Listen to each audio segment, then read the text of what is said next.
2026ஆம் ஆண்டு புலமை பரிசில் பரீட்சையுடைய பகுதி 1 20வது கேள்வியை பார்ப்போம்.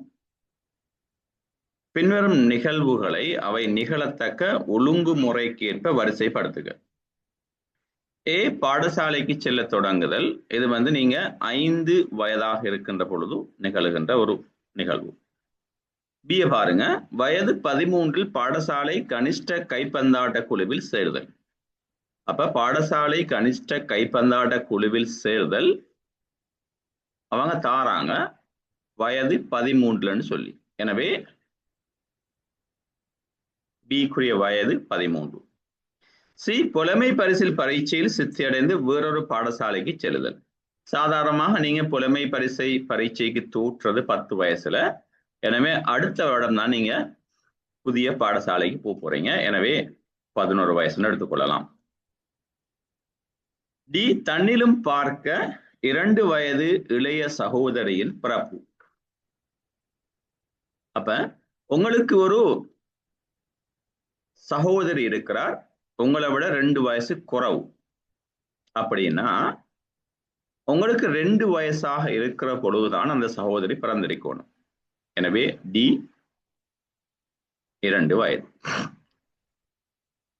தரம் 11 தேசிய மட்ட பரீட்சைக்கு தோற்றுதல். அப்ப 11ஆம் ஆண்டு நீங்க படிக்கிறது உங்களுக்கு 16 வயது இருக்கும் பொழுது. எனவே தரப்பட்டதிலே ஆக கடைசியில வர வேண்டியது E. எனவே இந்த ஓர்டரை பார்க்கிற பொழுது ஆக ஃபர்ஸ்டுக்கு D வரணும் முதலாவது, அடுத்தது A வரணும் இரண்டாவது, அடுத்தது C வரணும் மூன்றாவது. எனவே DAC, அடுத்தது B வரணும், அடுத்தது E வரணும். அப்படி தரப்பட்ட விடை இந்த இரண்டாவது தெரிவு. முதலாவது தெரிவு A-ல தொடங்குது. எனவே அது போல இந்த மூன்றாவது தெரிவுல இந்த E-யும் B-யும் மாறி இருக்கின்றன. எனவே அதுவும் பிற. 21வது கேள்விக்கு போவோம். இங்க சில படங்கள் தரப்பட்டுள்ளன. அந்த படங்களை பாருங்க. நான் அந்த படங்களுக்கு இலக்கம் கொடுக்கிறேன். 1, 2, 3, 4, 5, 6 சொல்லி மேற்குறித்த உரு நிறையில் நிறையின் கோலத்துக்கேற்ப வினாக்குறிக்கு பொருத்தமான ஒரு எண். அப்ப இந்த 5வது இலக்கமிடப்பட்ட அந்த இடத்துல வர வேண்டிய உரு எண்ணங்கிறதான் கேள்வி. 3 தெரிவுகள் இருக்கு. இப்ப இந்த படத்திட ஒழுங்கமைப்பை நீங்க பார்த்தீங்கன்னு சொன்னா 3 கோள்கள் தரப்பட்டுள்ளன. 1, 2, 3.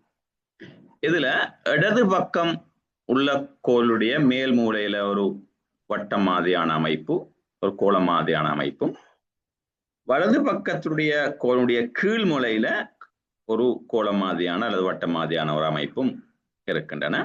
அதே மாதிரி நடுவில் உள்ள அந்த கோளினுடைய மேல் கீழ் முனைகளில் ஒரு பெட்டி மாதிரியான செவ்வக மாதிரியான அமைப்பு இருக்குது.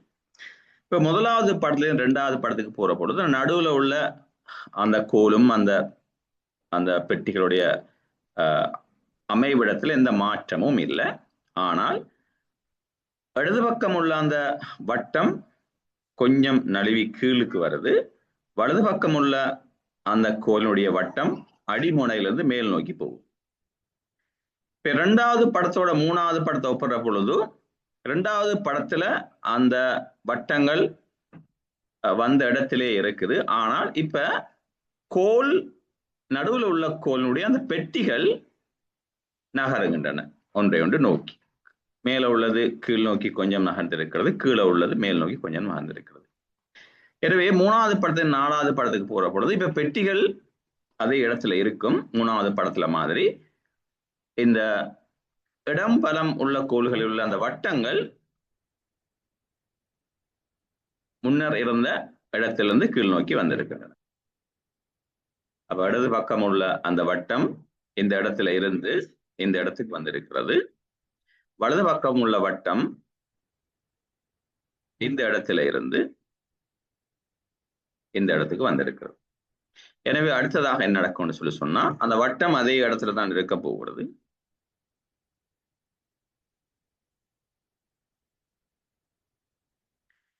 இந்த பெட்டிகள்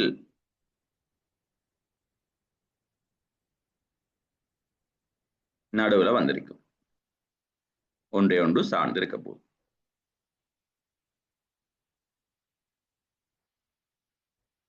இவ்வாறு அமைப்பு. எனவே 21வது பொருத்தமான விடை 3வது.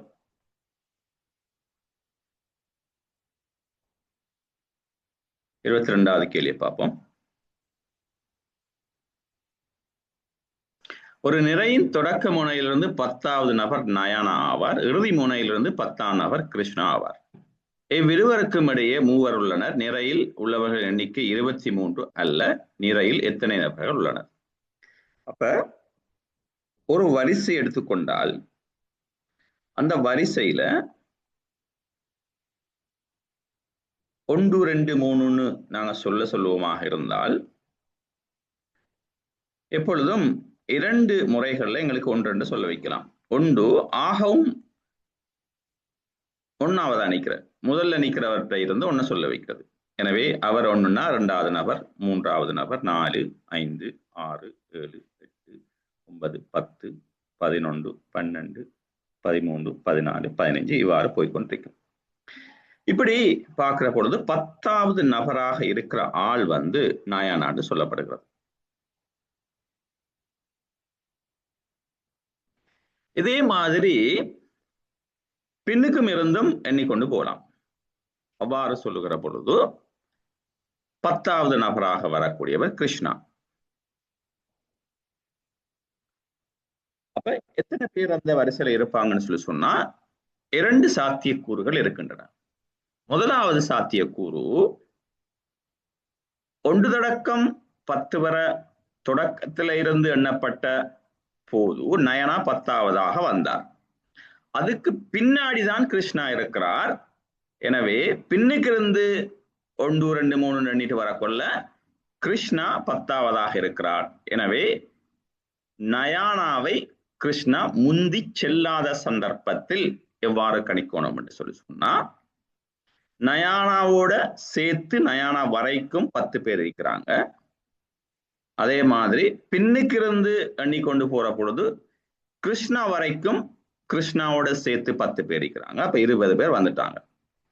அடுத்த பாருங்க, அவ்விருவருக்கும் இடையே மூவர் உள்ளனர். எனவே கிருஷ்ணாவுக்கும் நயனாவுக்கும் இடையில 3 பேர் இருக்கிறாங்க. எனவே இவ்வளவுதான் அந்த வரிசையில் இருக்கக்கூடிய நபர்கள் எண்ணிக்கை. எனவே நிறையில் உள்ள நபர்கள் எண்ணிக்கை 23 வரணும்.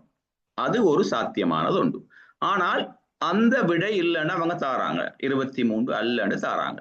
அப்படியாக இருந்தால் இந்த நயானாவுக்கு முன்னதாக நயானா 10 வருது தானே, எனவே நயானாவுக்கு முன்னதாக கிருஷ்ணா இருக்கணும். எனவே இந்த இடத்துல ஆகவும் குறைந்த எண்ணிக்கையான 23ங்கிறது கூடிய எண்ணிக்கையான சாத்தியப்பாடு. எனவே ஆகவும் குறைந்த எண்ணிக்கையான சாத்தியப்பாடு மற்றும் 2வது சாத்தியப்பாடு தான் இங்க பொருத்தமானது. இப்ப நாங்க எடுத்துக்கொள்வோம். இப்ப 1ல இருந்து 10 வரைக்கும் என்ற பொழுது நயானாவோட சேர்த்து 10 பேர் இருக்கிறாங்க.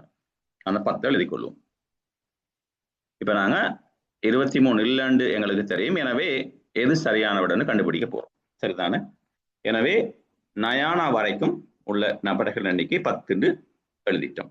அதே மாதிரி பின்னுக்கு இருந்து என்ற பொழுது கிருஷ்ணா வரைக்கும் உள்ள நபர்கள் எண்ணிக்கை 10 நாங்க எழுத போறோம். அதையும் கூட்டுவோம். அப்ப 20 வந்துட்டு தானே. இப்ப பாருங்க, இப்ப எப்படி 2 முறை என்ற பொழுது நயானாவுக்கு முன்னாடி கிருஷ்ணா இருப்பார் என்று எடுத்துக்கொண்டால் நீங்க என்ன செய்றீங்க, நயானாவை என்ற பொழுது கிருஷ்ணாட ஒன்றையும் சேர்த்துக்கொள்றீங்க. அதே மாதிரி கிருஷ்ணாவுக்கு பின்னிருந்து என்ற பொழுது நயானாட ஒரு இடத்தையும் நீங்க சேர்த்துக்கொள்றீங்க. அப்ப அந்த இடத்துல 2 அந்த இடங்களை நீங்க எக்ஸ்ட்ராவா மேலதிகமாக கவுண்ட் பண்றீங்க. எனவே அந்த 20ல இருந்து நீங்க கழிக்கணும், 2 கழிக்கணும். சரிதானே? இப்ப 18 வருது. இப்ப அதோட இவங்க 2 பேருக்கு இடையில 3 பேர் இருக்கிறாங்கன்னு சொல்றாங்க இல்லையா? எனவே அந்த 3ஐயும் கழிச்சால்தான் இப்ப இந்த வரிசையில இருக்கிறவர்கள் எண்ணிக்கை வரப்போகுது. எனவே அந்த 3ஐயும் கழிக்கணும். அப்ப 20ல இருந்து 2 கழிச்சா 18, திரும்பி 3 கழிச்சா 15 வரப்போகுது. அதுதான் விட முதலாவது தெரிவு. சரியா?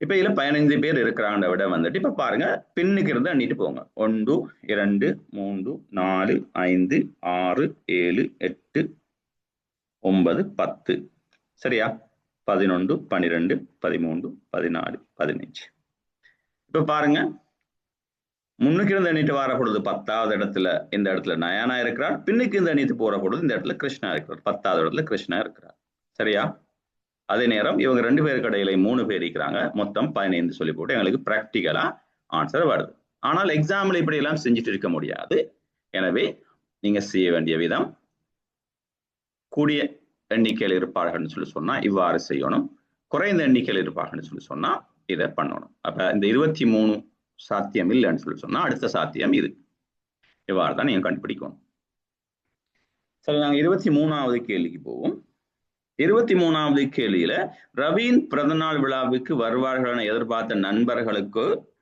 அவர் ஒருவருக்கு 10 வீதம் விநியோகிப்பதற்கு தேவையான புத்தகங்களை எடுத்துக்கொண்டு வந்த போதிலும் ஒரு நண்பர் வராமையால் வந்திருந்த நண்பர்களுக்கிடையே ஒருவருக்கு 11 புத்தகங்கள் வீதம் விநியோகித்தார் அப்போது 3 புத்தகங்கள் எஞ்சியிருந்தன விழாவுக்கு வந்திருந்த நண்பர்களின் எண்ணிக்கை யார் சரி இப்ப இந்த கேள்வியில என்ன சொல்றாங்க சொல்லி சொன்னா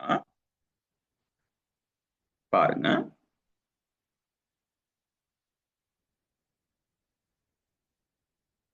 ரவிக்கு பிறந்தநாள் நடக்குது இதுக்கு இவர் எதிர்பார்த்தாரு குறித்த எண்ணிக்கையான நண்பர்கள் வருவாங்கன்னு சொல்லி போட்டு அப்போ வார ஒருத்தருக்கும் இவர் 10 புத்தகங்கள் வீதம் கொடுக்க போறாரு அதுக்கேற்ற மாதிரி புத்தகங்களை வாங்கினார் ஆனா 9 பேர் தான் அதாவது 10 வீதம் வாங்கினார் எத்தனை நண்பர்கள் வருவான்னு எதிர்பார்த்தாரோ அதை விட குறைவா ஒருத்தர் வந்தார் எனவே இப்ப மேலதிகமா புத்தகம் இருக்கும் தானே எனவே என்ன செஞ்சான்னு சொல்லி சொன்னா வந்தவர்கள்ல எத்தனை பேர் வந்தாங்களோ அவங்களுக்கு 11 புத்தகம் வீதம் கொடுத்தாரு அப்படி கொடுத்த பிறகு 3 புத்தகம் எஞ்சிச்சுது அப்படியாக இருந்தால் விழாவுக்கு வந்த நபர்களின் எண்ணிக்கை என்னன்னு கேட்கிறாங்க இப்ப நாங்க தரப்பட்ட விடைகளை வச்சு பார்ப்போம் நாங்க முதல்ல எடுத்துக்கொள்வோம் வந்த நபர்கள்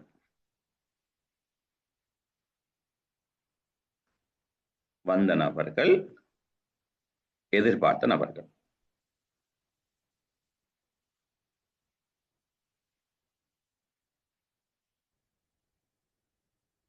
உங்களுக்கு ஈஸியா விளங்கணுங்கிறதுக்காக வேண்டி வாரதி காட்டுற பொழுது இன்னும் சிறப்பா விளங்கும் எந்த விட பொருத்தம்னு சொல்லி போடும் இப்ப பாருங்க வந்த நபர்கள் எண்ணிக்கை 7ன்னு எடுத்துக்கொள்வோம் 7 என்று சொல்லி சொன்னால் அப்ப ஒருத்தருக்கு 11 புத்தகம் தானே கொடுத்தாரு அப்ப 11ஆல பெருக்கிற பொழுது 77 புத்தகம் வரப்போகிறோம் சரிதானே சரி அப்படி 77 புத்தகம் வரும் அது 67 புத்தகம் கொடுத்திருப்பாரு பிறகு என்ன 3 புத்தகம் எஞ்சி இருக்கும் அப்ப அந்த 3ஐயும் கூட்டுற பொழுது எங்களுக்கு வாங்கிய புத்தகங்கள் எண்ணிக்கை 8ன்னு வரப்போகுது வாங்கிய புத்தகங்கள் எண்ணிக்கை 80ன்னு வரப்போகுது இல்லையா சரி எதிர்பார்த்த நபர்கள் அப்ப 7 வந்திருந்தா எதிர்பார்த்த நபர் 8ஆக இருந்திருக்கும் அப்படித்தானே எனவே 8 ஒரு நபருக்கு கொடுக்கறதுக்கு எதிர்பார்த்த புத்தகங்கள் எண்ணிக்கை 10 எனவே மொத்தம் 80 புத்தகங்கள் வாங்கியிருப்பார் எனவே இந்த இடத்துலையும் 80 வருது இந்த இடத்துலையும் 80 வருது எனவே மிகச்சரியான விடை 23 கொண்டு நீங்க அடுத்த ஆப்ஷன்ஸை பார்த்துட்டு இருக்க வேண்டிய அவசியம் ஒன்றில் நீங்க அடுத்த கேள்விக்கு போகலாம் சரி இந்த இடத்துல நீங்க விடையை கொண்டதுக்காக வேண்டி நாங்க மற்ற விடைகள் ஏன் பிழை அப்படிங்கிறதையும் சுருக்கமா பார்த்துட்டு போவோம் பாருங்க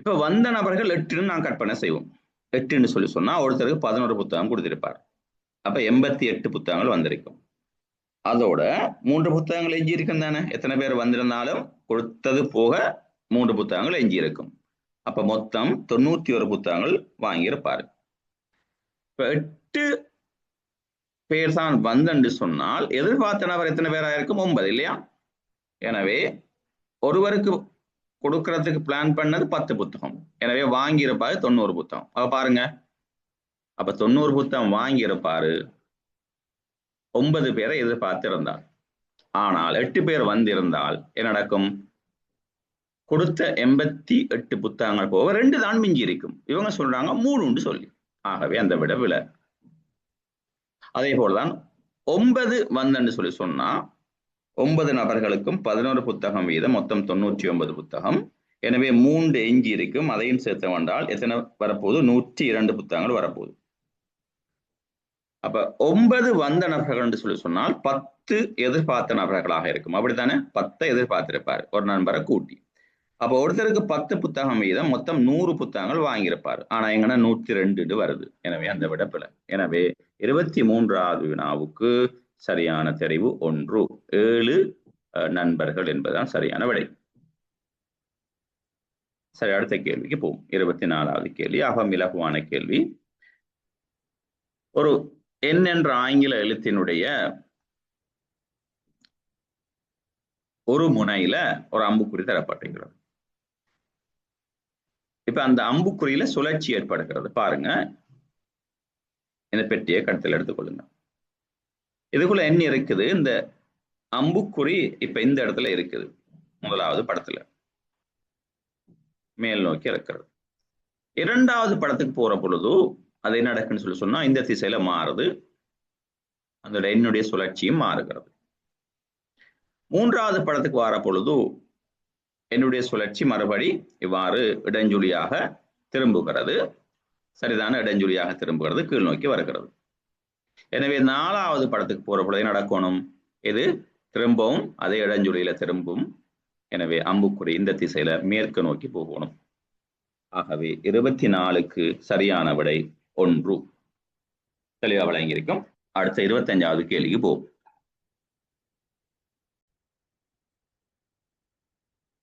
25வது கேள்வியை பார்ப்போம். ஒரு உடைந்த வாரின் 4 துண்டுகள் கீழே ABC என காட்டப்பட்டுள்ளன. அவற்றின் சரியான ஒழுங்குமுறையை காட்டும் எழுத்து வரிசை எது?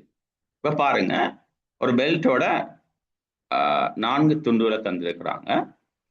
இதனுடைய முதலாவது பகுதி உங்களுக்கு தெரியும் A என்று சொல்லி போடும். எனவே அந்த பெல்ட்டோட கடைசி துண்டை நீங்க கண்டுபிடிக்கணும். B கடைசி துண்டாக இருக்க முடியாது, C கடைசி துண்டாக வரலாம். இந்த மாதிரி இருக்குது முடிவுல. அதே மாதிரி D கூட கடைசி துண்டாக வரலாம். இப்ப இதுல சியா டியா கடைசி துண்டு அப்படிங்கிறது கன்ஃபார்மா உறுதிப்படுத்திக் கொள்ளணும். அப்பதான் எங்களுக்கு ஈஸியா இருக்கும். பார்த்துக்கொள்ளுங்க. இந்த சீல இப்படி தொடர்ச்சியா இந்த முறிகோடுகள் போயிட்டே இருக்குது. டீல பாருங்க இந்த மாதிரி வந்திருக்குது. எனவே இது எதை காட்டுன்னு சொல்லி சொன்னா டி தான் கடைசி துண்டு. எனவே முதலாவது துண்டு வந்து ஏ, கடைசி துண்டு வந்து டி. சரியா? ஆகவே இப்ப இந்த வார நாங்க திருப்பி ஒட்டணும்டா என்ன செய்யலாம்? ஒன்று டியோட டியில தொடங்கி டிக்கு பொருத்தமான அடுத்த துண்டை ஒட்டலாம், அந்த துண்டுக்கு பொருத்தமான அடுத்ததை ஒட்டலாம், கடைசியா ஏ ஒட்டலாம். அல்லது ஏயோட அதுக்கு பொருத்தமான அடுத்ததை ஒட்டலாம், அதுக்கு பொருத்தமான அடுத்ததை ஒட்டலாம், அதுக்கு பொருத்தமான அடுத்ததை ஒட்டலாம். எனவே ஏ முன்னுக்கு இருந்து டி கடைசியில் இருக்கலாம், அல்லது வந்து டி முன்னுக்கு இருந்து ஏ கடைசியில் இருக்கலாம். இதுதான் பொருத்தமான விட. முதலாவத பாருங்க, ஏ முன்னுக்கு இருக்குது, டி கடைசியில வந்திருக்கணும். எனவே இந்த இடத்துல மாறி இருக்குது, அது பிழை. இரண்டாவத பாருங்க, சீல தொடங்குது. எனவே உங்களுக்கு தெரியும் சி முதலாவது துண்டாகவோ அல்லது கடைசி துண்டாகவோ இருக்க முடியாது. எனவே அது பிழை. எனவே மூணாவது விட தான் சரி. எங்களுக்கு நான் கணித்த கணிப்புகள் சரின்னு சொல்லி சொன்னா டைம் இருந்தா நாங்க செக் பண்ணி பார்த்துட்டு போகலாம். அப்படி இல்லைன்னா நீங்க பயம் இல்லாம 1 2 கன்ஃபார்மா பிள்ளை என்றால் 3வது விட சரிதான், சரியா தானே இருக்கணும். சரி, எதுக்கும் பார்த்துட்டு போவோம், அவ்வளோ டைம் எடுக்காது. டி முதலாவது துண்டு, அதோட நீங்க சி ஒட்ட போறீங்க. எனவே சி வந்து இவ்வாறு வரப்போகுது. நான் சின்னதாக்குறேன், உங்களுக்கு ஈஸியா விளங்கும். இவ்வாறு வரப்போகுது இல்லையா? இவ்வாறு வரப்போகுது, சி வரப்போகுது. இப்ப அதோட பியை கொண்டு வர போறீங்க. பி இவ்வாறு வரப்போகுது, இவ்வாறு வரப்போகுது. இப்ப கடைசியா ஏ கொண்டு வர போறீங்க. ஏ இவ்வாறு வரப்போகிறது.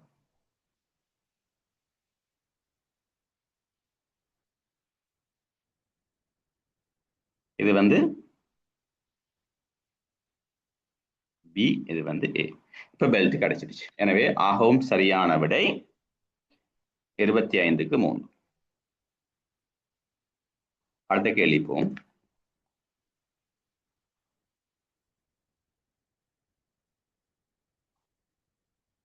இரு நண்பர்கள் வேறொரு நண்பனின் பிறந்த தின விழாவுக்கு செல்வதற்கு முன் உரையாடிய விதம் கீழே தரப்பட்டுள்ளது. நாம் அவருக்கு எதனை கொண்டு செல்வோம்? எனவே பாருங்க, ஆனா நல்லது அப்ப என்ன, ஆவண்ணா ஏதோ சொல்றாரு, அது நல்லது. ஈனா இப்ப ஏ அப்படி என்றால் நாம் ஒரு புத்தகத்தை எடுப்போம். நாம் அவருக்கு எதனை கொண்டு செல்வோம் அப்படின்னு சொல்ற பொழுது, அப்படி என்றால் நாம் ஒரு புத்தகத்தை எடுப்போங்கிறது முதலாவதாக ஆனாவுக்கு வர முடியாது. ஏ முதலாவது தெரிவாக இருக்க முடியாது. சரியா? சரி. பி, ஏன் நாம் ஒரு புத்தகத்தை எடுக்கவில்லை? எது சாத்தியமாண்டால் பாவம் சி வாசி பார்ப்போம். ஒரு உடை நல்லது அல்லவா, நாம் அவருக்கு எதனை கொண்டு செல்வோம், ஒரு உடை நல்லது அல்லவா அப்படிங்கிற ஒரு சஜஷன் மிகவும் பொருத்தமானதாக இருக்கிறது. எனவே இந்த இடத்துக்கு சி வரப்போகுது. அப்ப உடை நல்லது அல்லவா அப்படின்னு கேட்கிறாங்க. நல்லது அப்புறம் என்ன, அப்ப என்னன்னு கேட்கிறாங்க. அப்புறம் என்ன, சரிதானே? எனவே சீல தொடங்குது. எனவே அடுத்த பிய பாப்பம் சரியான்னு சொல்லி, நாம் என்ன ஒரு புத்தகத்தை எடுக்கவில்லை, அது நல்லது, அப்படியானால் நாம் ஒரு புத்தகத்தை எடுப்போம். அப்ப இந்த ஒழுங்க பாருங்க, இந்த மூன்றாவது விட 26க்கு மிகவும் பொருத்தமானதாக இருக்கிறது. நீங்க முதலாவது மிக தெளிவாக நீங்க கண்டுபிடிக்கிற பொழுது அடுத்த விடைகள் தானாக இதுக்கு அமைகின்றன. சரி, அடுத்த வினாவுக்கு போவோம்.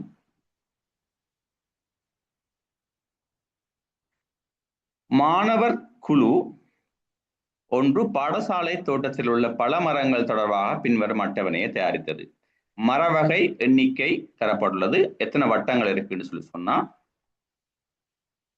1 2 3 4 5 6 வட்டங்கள் இருக்கின்றன மாமரத்துக்கு. ரம்புட்டானுக்கு 1 2 3 வட்டங்கள் இருக்கின்றன. கொய்யாவுக்கு 1 2 3 4 4 அரை வட்டங்கள் உள்ளன. 4 அரை வட்டங்கள் உள்ளன. முந்திரிக்கு 3 வட்டங்கள். இதே போல நாரத்தை மரத்திற்கு 5 வட்டங்கள் இருக்கின்றன.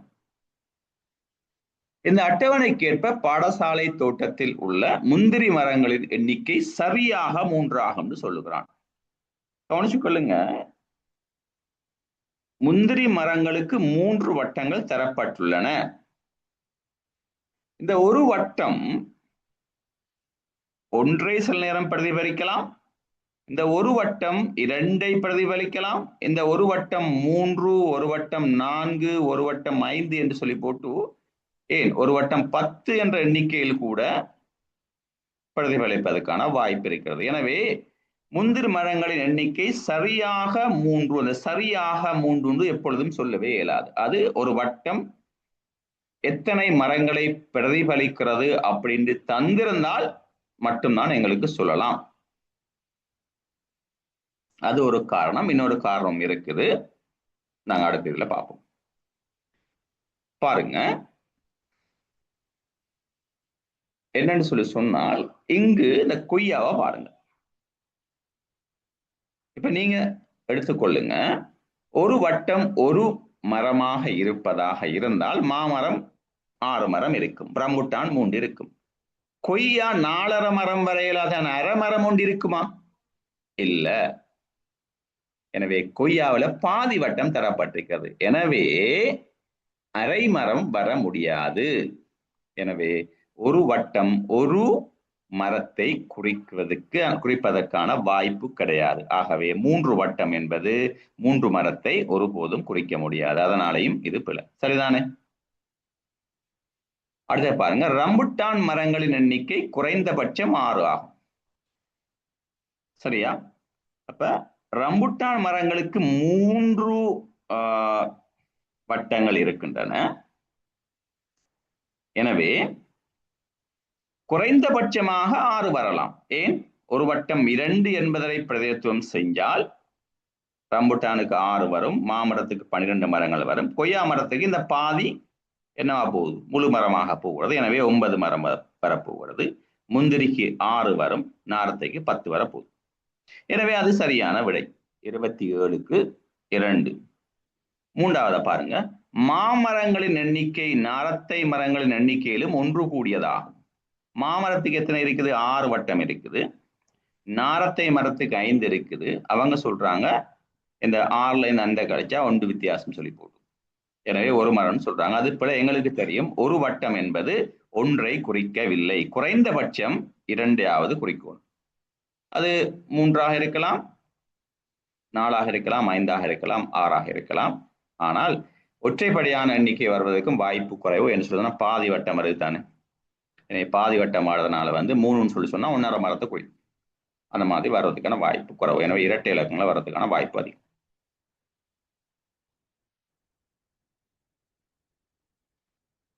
சரி, எனவே 27க்கு பொருத்தமானது 2வது விடை. 28வது, உருவில் காட்டப்பட்டுள்ள படத்தில் ஒவ்வொரு வெறும் அடைப்பிலும் 2 தொடக்கம் 6 வரையுள்ள இலக்கங்கள் ஒவ்வொரு இலக்கமும் ஒரு தடவை மாத்திரம் இடப்படுமாறும் எந்த ஒரு பகுதியிலும் உள்ள இலக்கங்களின் கூட்டுத்தொகை 15ஆக இருக்குமாறும் விடப்பட்டுள்ளன. அதற்கேற்ப 8 உள்ள பகுதியில் ஓர் அடைப்பில் உள்ள இலக்கம் என்னன்னு கேட்கிறாங்க. கவனிச்சு கொள்ளுங்க.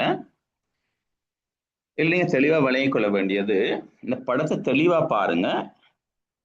3 தொகுதிகள், அந்த 3 தொகுதிகளும் எப்படி அமையப்பட்டுள்ளன அப்படிங்கிறத பாருங்க. இது ஒரு தொகுதி.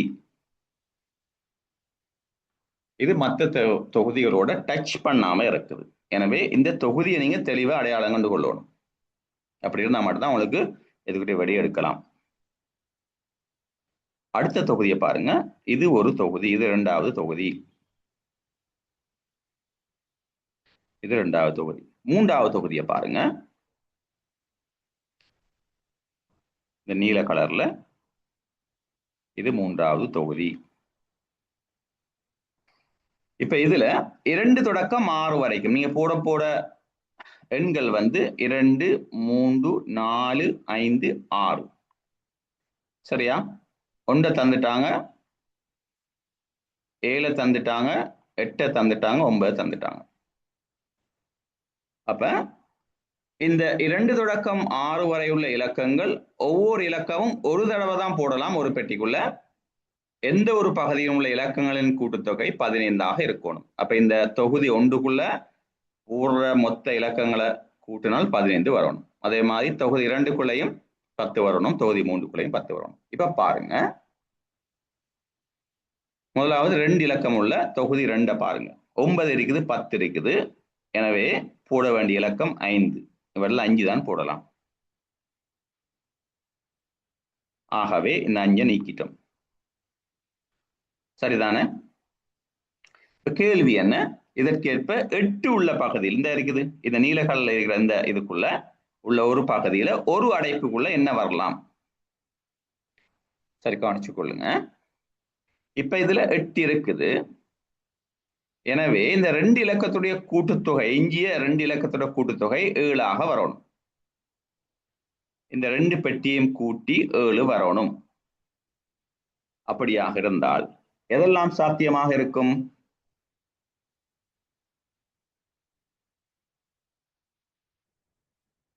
இந்த 4ம் 3ம் சாத்தியமாக இருக்கும். இந்த 4ம் 3ம் சாத்தியமாக இருக்கும். அதே மாதிரி இந்த முதலாவது தொகுதியை பாருங்க. இதுல 7 இருக்குது, மற்றது 2ஐயும் கூட்டி 8 வரணும். அப்பதான் 15ஆக முடியும். எனவே இந்த 2ம் இந்த 6ம் சாத்தியமாக இருக்கும். எனவே இதுக்குள்ள 2, இதுக்குள்ள 6 வரலாம், அல்லது மேல 6 கீழே 2 வரலாம்.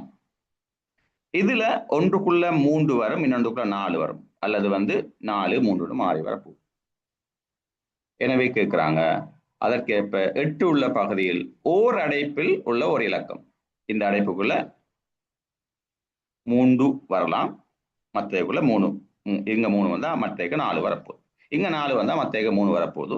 எனவே தரப்பட்ட விடையில 5ங்கிறது வர முடியாது, உங்களுக்கு தெரியும், ஏற்கனவே யூஸ் பண்ணிட்டோம். 6ங்கிறது இதுக்குள்ள வர முடியாது, அது முதலாவது தொகுதிக்குள்ள பெயரும். எனவே அதுவும் வர முடியாது. 4ங்கிறது சரியான விடை. 28க்கு 1வது விடை.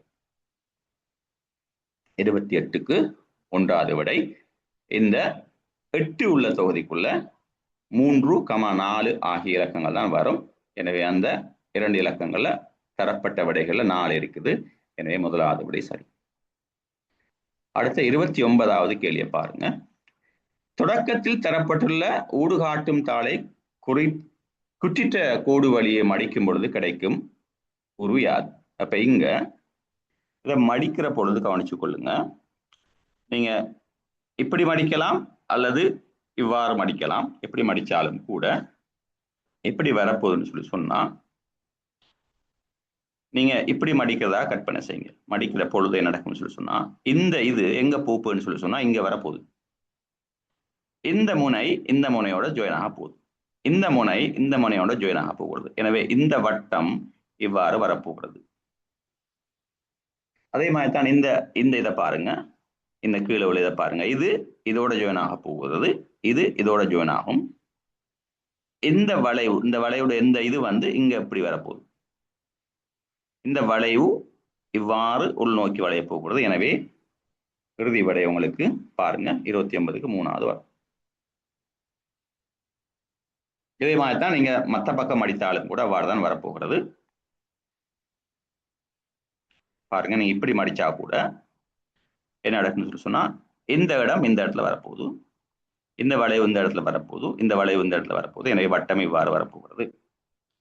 அதே மாதிரி தான் இதுக்கும் இந்த வளைவு இந்த இடத்துல வரப்போகிறது, இந்த இடம் இந்த இடத்துல வரப்போகிறது, இந்த இடம் இந்த இடத்துல வரப்போகிறது. எனவே இவ்வாறு வரப்போகிறது. எனவே இறுதி விடை 3வது. எனவே எப்படி மடிச்சாலும் 29க்கு சரியான விடை 3. 1 வராது, 2 வராது. தெளிவாக உங்களுக்கு கண்டுபிடிக்கக்கூடியதா இருக்கு.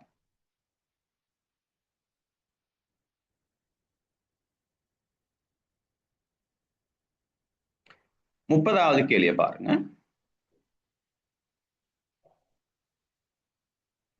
ஒரே அளவுள்ள சதுரமுகிகளை சேர்த்து செய்யப்பட்ட ஒரு திண்மம் முன்னால் இருந்து பார்க்கப்படும் போது தோன்றும் விதமும் பின்னால் இருந்து பார்க்கப்படும் போது தோன்றும் விதமும் கீழே தரப்பட்டுள்ளன. இத்திண்மத்தை செய்வதற்கு எத்தனை சதுரமுகிகள் பயன்படுத்தப்பட்டுள்ளன? அப்ப கவனிச்சு கொள்ளுங்க. முன்னால் இருந்து பார்க்கிற பொழுது பின்னால் இருந்து பார்க்கிற பொழுது எப்படி தெரியுது? இது முன்னால் இருந்து பார்க்கிற பொழுது ஏன்னு சொல்லுவோம் இந்த படத்தை, இது பின்னு சொல்லிக் கொள்வோம். இப்ப பாருங்க, பின்னால இருந்து பார்க்கிற பொழுது இந்த எங்களுக்கு கண்ணு தெரியுத பாருங்க. இதுல 1 2 3, இதுல 4 5 6 7 8 தெளிவா எங்களுக்கு 8 விளங்குது. சரிதானே? அப்ப இந்த கடைசி இதுல 8 விளங்குது எங்களுக்கு. சரி, இப்ப இந்த முதல் லைனை பாருங்க. முதல் லைன்ல தெளிவா எங்களுக்கு 3 விளங்குது. எனவே மொத்தம் 11. இப்ப நடு லைன்ல கவனிச்சு கொள்ளுங்க, என்ன சாத்தியம்னு பாருங்க. நடு லைன்ல 1 மேல இருக்கிறதுனால கீழுக்கும் 1 இருக்கணும். எனவே அந்த இடத்துல 2 இருக்குது. இங்கேயும் மேலுக்கு இருக்குது, எனவே கீழுக்கும் இருக்குது. இந்த இடத்துல 2 இருக்குது, எனவே 4 வந்துடுச்சு. எனவே மொத்தம் 15 வந்துடுச்சு. இப்ப இந்த நடுவுக்குள்ள கவனிச்சு கொள்ளுங்க, தெளிவா சொல்ல முடியாது 1 இருக்குதா அல்லது இல்லையாங்கிறத சொல்ல முடியாது. சில நேரம் இருக்கலாம், இருந்தால் 2 இல்லை, இருந்தால் நடுவுக்குள்ள 1 இருக்க வாய்ப்பு இருக்குது. அப்படி இல்லாட்டி அது இல்லாமல் இருக்கலாம். சரியா? எனவே 1 இல்லாமல் இருந்தால் இந்த உருவில மொத்தம் இருக்க வேண்டிய சதுரமுக குட்டிகள் 15ஆக இருக்கும். அப்படி 1 இருந்தால் அந்த 1ஐயும் சேர்த்து இருக்க வேண்டிய குட்டிகளுடைய எண்ணிக்கை 16ஆக இருக்கும். எனவே தரப்பட்ட விடை 16. எனவே இதுக்குள்ளேயும் 1 இருக்குது, நடுவுலையும் 1 இருக்கிறது, அடியில 1 இருக்குது அப்படின்னு முடிவு வரலாம். சரிதானே? சரி, 11 வர முடியாது, 13ங்கிறதாகவும் சின்ன விடை வர முடியாது. எனவே 30க்கு 16 குட்டிகள் 3வது தெரிவு தான் சரியான விடை.